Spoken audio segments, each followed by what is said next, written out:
اچھے اینکر میں تو یہ خوبی ہونا چاہیے کہ اس سے کچھ شکل بھی ہونا چاہیے، کچھ لباس بھی ہونا چاہیے، کچھ گفتار بھی۔ اچھے صحافی کے لیے بہت ضروری ہے کہ وہ لفظوں اور جملوں کے درمیان سماجی ضابطوں کی تمیز کرنا، اسے یہ معلوم ہونا چاہیے کہ اس کے قلم کی کاٹ کتنی تیز ہے جو کسی کی پگڑی بھی اچھال سکتی ہے اور کسی کو انصاف بھی دلا سکتی ہے۔ یہ سوال بڑا عجیب سا ہوتا ہے کہ کس کی کون سی عادات آپ کو اچھی لگتی ہیں، کیونکہ سب میں خامیاں ہوتی ہیں۔ شادی زندگی میں خوشی لاتی ہے، پریشانی تو کسی کی بھی زندگی میں نہیں لاتی، کیونکہ شادی کا مطلب ہی خوشی ہے، تو پریشانی تو ہو نہیں سکتا۔ جب میری شادی ہوئی تھی تو میرے پاس ملازمت بھی نہیں تھی، نوکری بھی نہیں تھی، تو شادی کے بعد میری نوکری لگی۔ بیگم کو ہماری پڑھنے کا بہت شوق اور ان کی زیادہ تر مصروفیات پڑھائی، بچوں کو دیکھنا، پڑھنا اور میرے ساتھ ہے، میرے کاموں میں ہاتھ بتاتا۔ ایک اچھی بیوی کو انڈرسٹینڈنگ ہونا چاہیے، شوہر کو سمجھنے کی کوشش کرنی کہ میاں بیوی کے درمیان جہاں برابری کا رشتہ ہے وہاں احترام کا رشتہ، اور احترام کا رشتہ غالب رہنا چاہیے برابری کا رشتہ۔ عورت کی زبان گھر کو بناتی ہے اور گھر کو ختم۔ ہر بیوی کو اپنے شوہر سے شکایت ہونی چاہیے، اس لیے کہ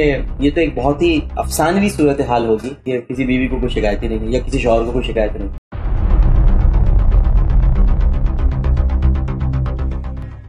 ایک اچھے اینکر اور صحافی میں کیا فرق؟ اچھے اینکر میں تو یہ خوبی ہونا چاہیے کہ اس سے کچھ شکل بھی ہونا چاہیے، کچھ لباس بھی ہونا چاہیے، کچھ گفتار بھی، اور جس موضوع پر وہ بات کر رہا ہے موضوع سے متعلق اس کے پاس علم ہو، کے بغیر وہ بات نہ کرے۔ اینکر یہ کیا اچھے صحافی کے لیے بہت ضروری ہے کہ وہ لفظوں اور جملوں کے درمیان سماجی ضابطوں کی تمیز کرنا، جو سماجی لفظ اور جملوں کے درمیان سماجی ضابطوں کی تمیز کہ وہ کیا ہے، اور اس کے ساتھ ساتھ اسے اپنی فیلڈ کے بارے میں مکمل معلومات ہونی چاہیے۔ اسے یہ معلوم ہونا چاہیے کہ اس کے قلم کی کاٹ کتنی تیز ہے جو کسی کی پگڑی بھی اچھال سکتی ہے اور کسی کو انصاف بھی دلا سکتی ہے۔ لہٰذا بہت احتیاط کے ساتھ، یہ قلم نہیں ہوتا اس وقت، یہ تلوار ہوتی ہے، کسی کی گردن بھی کاٹ سکتی ہے اور کسی کے جسم پر پھوڑے کو بھی اس تلوار سے آپ ختم کر سکتے ہیں۔ یہ دونوں چیزیں اس میں بڑی احتیاط کرنی۔ شادی کب کی؟ جی میں نے 1997 میں شادی کی تھی اور میری شادی ارینج میرج۔ کون سی جگہ؟ بیوی کی خیال ہے کہ میں نے پہلے بھی کہیں کہا تھا کہ یہ سوال بڑا عجیب سا ہوتا ہے کہ کس کی کون سی عادات آپ کو اچھی لگتی ہیں، کیونکہ سب میں خامیاں ہوتی ہیں۔ تو میرا خیال ہے کہ خامیوں کو دیکھنے نہیں چاہیے، صرف اچھی باتوں کو ہی سوچنا چاہیے اور وہی اچھی لگنی چاہیے۔ تو اب کون سی پھر رہی نہیں اس کے اندر، صرف اچھی نظر آنی چاہیے۔ زندگی میں فکر کریں گے؟ نہیں، شادی زندگی میں خوشی لاتی ہے، پریشانی تو کسی کی بھی زندگی میں نہیں لاتی، کیونکہ شادی کا مطلب ہی خوشی ہے، تو پریشانی تو ہو نہیں سکتا، اور سب کی زندگی میں خوشی لاتی ہے۔ میری زندگی میں بہت اہم رول ادا کیا شادی نے، کیونکہ جب میری شادی ہوئی تھی تو میرے پاس ملازمت بھی نہیں تھی، نوکری بھی نہیں تھی، تو شادی کے بعد میری نوکری لگی، اور اس کے بعد یعنی میری محدود آمدنی تھی، میرا اپنا گھر نہیں تھا، میرا اپنا گھر ہوا، میں بنا، میں سیاست میں کامیاب ہوا، میں اینکر بنا، میں اس میں کامیاب ہوا، تو یہ سب شادی کے بعد ہوا۔ تو ظاہر ہے کہ میں یہ کیسے کہہ دوں کہ، اور یہ ہوتا ہی نہیں ہے، کیونکہ کئی نصیب آپ کے ساتھ جڑ جاتے ہیں، پھر آپ کا تو اپنا ایک مقدر ہوتا ہے، پھر جو بیوی آتی ہے جو اپنا ایک نصیب ہوتا ہے، وہ کہ کوئی کسی کو کسی کے نصیب سے فائدہ نہیں پہنچتا، لیکن اس کے اثرات ضرور پہنچتے۔ میرے اثرات ان تک پہنچے، ان کے اثرات مجھ تک پہنچے۔ تو جیسے بلب ہوتا ہے، بلب سے روشنی تو اسی فوکل پوائنٹ تو وہ جگہ ہی ہوتی ہے جہاں روشنی گر رہی ہوتی ہے، لیکن وہ بکھر بھی جاتی ہے نا، تو ہر جگہ پہ روشنی ہو جاتی ہے، کہیں کم ہوتی ہے کہیں زیادہ ہے، تو سب کے نصیب کی روشنی جو ہے وہ بکھرتی ضرور ہے۔ پھر بچے آئے تو ان کا اپنا ایک قدر ہے، تو شادی بڑی ہر ایک کے لیے کامیاب ہو، بری نہیں ہے۔ کیا؟ بیگم کو ہماری پڑھنے کا بہت شوق اور ان کی زیادہ تر مصروفیات پڑھائی، بچوں کو دیکھنا، پڑھنا اور میرے ساتھ ہے، میرے کاموں میں ہاتھ بتاتا۔ PRY میں پروڈکشن مینیجر، انہوں نے ماشاءاللہ لاء کیا، لائر بھی، انہوں نے MA اسلامک اسٹڈیز کیا ہے، وہ MA بھی ہیں، انہوں نے MA اکنامکس کیا ہے، وہ ایک اور MA بھی ہیں، انہوں نے اب MPhil کے امتحان میں وہ پاس ہوئی ہیں، وہ تو وہ PhD کرنے بھی جا رہی ہیں اسلامک اسٹڈیز۔ اس سے آپ اندازہ لگا لیں کہ ان کو پڑھنے کا کتنا شوق۔ ڈبل MA ہے، وہ LLB ہیں، اور اب وہ اسلامک PhD کرنے جا۔ ایک اچھی بیوی کیا خوبیاں؟ دیکھیے، ایک اچھی بیوی کو انڈرسٹینڈنگ ہونا چاہیے، نمبر 1 بات۔ شوہر کو سمجھنے کی کوشش کرنی چاہیے، اور یہ دیکھنا چاہیے کہ شوہر اگر دن بھر گھر سے باہر ہے یا کاموں میں مصروف ہے، تو وہ جب گھر میں آئے گا تو بہت سارا بوجھ لے کے آئے گا، یا کہیں پر بھی ہے تو وہ اس کو سامنے رکھ کر اس سے بات کرنی چاہیے، کیونکہ تھوڑی دیر بعد وہ بوجھ خود ہی اتر جاتا ہے۔ جب گھر میں وہ اچھا ماحول دیکھے گا، بنی سوری بیوی دیکھے گا، کھیلتے ہوئے بچے دیکھے گا، اس کا خود ہی ماحول، اس کا بوجھ اتر جائے، پھر آپ جو چاہے بات کریں، لیکن فوراً اس پر حملہ آور نہیں ہونا چاہیے، انڈرسٹینڈنگ ہونا چاہیے۔ اور سب سے اہم ترین بات یہ کہ یہ فرق چونکہ قدرت نے بنایا ہے، قائم کیا ہے، وہ ہمیں بھی سمجھنا چاہیے کہ میاں بیوی کے درمیان جہاں برابری کا رشتہ ہے وہاں احترام کا رشتہ، اور احترام کا رشتہ غالب رہنا چاہیے برابری کے رشتے۔ میں یہ نہیں کہتا کہ برابری ضرور ہونی چاہیے، لیکن احترام کا رشتہ غالب ہے، کہ اللہ تعالیٰ نے جب آپ کسی کو کسی کے سپرد کرتے ہیں تو اس کا مطلب وہ آپ سے زیادہ احترام کے قابل ہے تو آپ اس کو سپورٹ کر رہے ہیں. تو اللہ تعالیٰ نے عورتوں کو ان کے مردوں کے سپورٹ دی ہیں. الرجال قوامون علی النساء کا مطلب یہ نہیں کہ وہ حاکم ہیں، اس کا مطلب یہ کہ وہ کفالت کرتے ہیں، قائم ہیں، نگراں ہیں، نگہبان ہیں.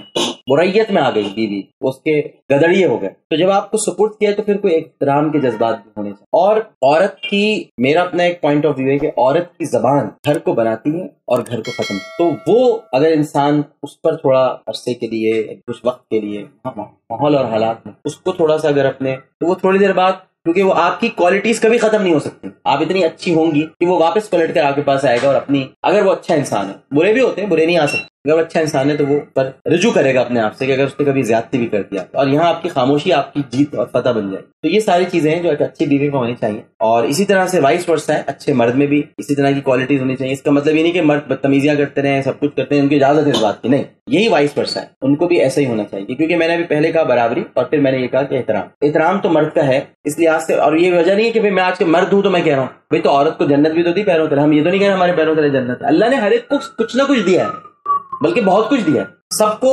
مقامات دیے ہوئے. تو عورتیں یہ نہ کہ ہم آپ کا احترام کیوں کریں، بھائی کل کو مرد کھڑے ہو جائیں گے، بھائی ہم نے جنت مانگی آپ کی قدموں تلے، آپ کو جو مقام ملا ہے، ہم نبی تو بن گئے، یعنی مرد یہ کہ ہم نبی تو بن گئے، ہم ولی تو بن گئے، ہم ماں نہیں بن سکتے جو نبیوں کو اور ولیوں کو پیدا کرتے. تو یہ عورت کے بڑے اعزازات ہیں جی، بہت انعامات ہیں عورت کے پاس جو مرد کے پاس نہیں ہے، مردوں کے پاس ہے ہی نہیں وہ اعزازات اور انعامات. حضرت اسماء نے ایک مرتبہ پوچھا تھا رسول اللہ سے کہ یہ جاتے ہیں جنگ پر، ہم ان کے گھروں کی حفاظت کرتے ہیں، یہ جہاد کرتے ہیں، ثواب حاصل کرتے ہیں، ہم ان کے لیے کھانا بناتے ہیں، ہمیں کچھ ملے گا؟ تو اس پر رسول اللہ نے فرمایا تمہیں تو پورا ثواب ملے گا ان کے گھر میں رہنے کا، ان کی حفاظت کرنے کا، ان کے پیچھے گھر کی حفاظت کرنے کا، کھانا بنانے کا، ان کا خیال رکھنے کا، وہ سارے انعامات تمہیں ملیں گے. اب آپ سوچئے، مرد تو جاگ رہے ہیں، وہاں پر لڑ رہے ہیں، تلوار بازی کر رہے ہیں، اور بیوی صرف گھر میں بیٹھی ہوئی ہے، اتنا ہی ثواب مل رہا ہے، اس سے بڑھ کر انعام اور کیا ہوگا؟ یہ ساری چیزیں عورت کو سمجھ میں اگر آ جائے وہ کیا ہے، تو مطلب یہ کہ اس کے اندر سے، مگر ظاہر ہے کہ عورت خود نہیں سمجھ پاتی اپنے بارے میں. میں یہ سمجھتا ہوں یہ ساری کوالٹیز ہونی چاہیے. گھر میں کس کا رول ہوتا ہے؟ گھر میں ہمارے روب کا کوئی وہ نہیں ہے، اس لیے کہ روب کا کوئی معاملہ نہیں ہے گھر میں. ظاہر ہے کہ میں گھر کے معاملات میں پہلے شاید میں زیادہ مداخلت کرتا تھا، لیکن اب میں نہیں کرتا، کیونکہ میں نے آپ کو بتایا نا میرے اندر خود ایک عورت چھپی ہوئی ہے. میں کوکنگ بھی کرتا ہوں، یہ ساری چیزیں کرتا ہوں، اس تو میں بڑی معاملات میں مداخلت کرتا تھا. اب میں نے ٹوٹلی پورا گھر جو ہے وہ اپنی بیگم کے حوالے، پہلے میں کرتا تھا، اب میں نہیں کرتا. 5-6-7 سال تو ان کے ماشاء اللہ حوالے ہیں، اور گھر میں انہیں کی بات، گھر کے معاملات. لیکن یہ مجھ سے مشورہ کرتی ہیں ہر چیز میں، تو اس لیے کہا جا سکتا ہے کہ ہم دونوں کی چلتی ہے، کیونکہ یہ مجھ سے مشورے کے بغیر کچھ نہیں کرتی، اس کے باوجود کہ ان کی پوری، لیکن یہ مجھ سے پوچھ کے جب تک میری رائے نہ ہو، فائنل اتھارٹی ہے. اس کا مطلب یہ ہے کہ میں دونوں ہی شامل. وائف کو آپ کچھ شکایت تو رہتی ہر بیوی کو اپنے شوہر سے شکایت ہونی چاہیے، اس لیے کہ یہ تو ایک بہت ہی یعنی افسانوی صورتحال ہوگی، اور کوئی مطلب یہ کہ کوئی فینٹیسی ہوگی کہ کسی بیوی کو کوئی شکایت ہی نہیں، یا کسی شوہر کو کوئی شکایت نہیں ہوتی ہے. کیونکہ جو دو انسان ہیں، دونوں کی سوچ، سمجھنا، فکر کے انداز مختلف ہیں، اور اس میں کہیں نہ کوئی اختلاف بھی آ سکتا ہے، کوئی سوال بھی کھڑا ہو سکتا ہے، شکایت بھی ہوتی ہوگی اور ان کو ہوگی. لیکن وہ عموماً میں نے یہ میری شادی کو کوئی 14 سال ہو جائیں گے، لیکن انہوں نے کبھی کوئی شکایت کا کوئی بھرپور طریقے سے کبھی کوئی اظہار نہیں. تھوڑے بڑے تو اپنے اختلافات ہوتے ہیں تو وہ میاں بیوی میں ہوتے ہیں، ہم تذکرہ خود کر لیتے ہیں، اس کو ٹیکل کر لیتے ہیں. آپ کو کیا شکایت؟ مجھے بھی، میں نے آپ سے کہا نا کہ شکایت تو ہوگی، لیکن میں نے بھی کوئی بھرپور کبھی، ہمارا بڑا اس معاملے میں تو ہمیں کوئی بات ہوتی ہے تو ہم اسی وقت کہہ لیتے ہیں، تو کوئی شکایت نہیں بنتی ہوتی یہ ہے. تو میرا نہیں خیال کہ کوئی شکایت. بیوی کس نام سے؟ میرا نام ہی نہیں لیتے، دوسروں سے لیتے ہیں. عامر نے یہ کہا ہے، عامر وہ کہہ رہے ہیں، عامر وہ کہہ رہے ہیں. میرا نام لیا ہی نہیں آج تک، کبھی مجھے پکارے نہیں نام سے، مجھے پتہ ہی نہیں. ویسے وہ مجھے گھر میں کبھی جب وہ بہت مجھ سے محبت ہوتی ہے وہ مجھے موتو کہتے ہیں. میں ایک زمانے میں موٹا ہوا کرتا ہوں، تب سے میرا نام موتو ہے. بچے کس سے زیادہ ڈرتے ہیں، آپ سے یا بیگم؟ بچے تو ڈرتے ہی نہیں ہیں کسی سے، بچے نہیں ڈرتے ہمارے کسی سے. بچے بہت نہیں ڈرتے بھائی، وہ کسی سے نہیں ڈرتے، دونوں نہیں ڈرتے کسی سے. دعا کا شاید روب، دعا پر روب شاید بشرا کا ہو، لگتا ہے مجھے، پتہ نہیں، لیکن یہ کہ بچے نہیں ڈرتے کسی سے، دونوں نہیں ڈرتے. دوست ہیں نا، اصل میں ہم نے اپنے بچوں سے دوستی رکھی ہوئی ہے، دوست ہیں، یہ تو پکی دوست ہیں ہم، تو ڈرتے ہیں. رات کو کتنے بجے آپ سوتے ہیں اور صبح کتنے بجے؟ صبح میں سوتا ہوں اور صبح ہی میں اٹھتا ہوں. رات کے سونے کا کوئی ٹائم نہیں ہے، صبح میں سوتا ہوں، صبح ہی اٹھتا ہوں. یعنی میں صبح کے 4 یا 5 بجے سوؤں گا تو صبح کے 9 بجے تک اٹھ جاؤں. آپ کن لوگوں سے زیادہ ہمدردی ہے؟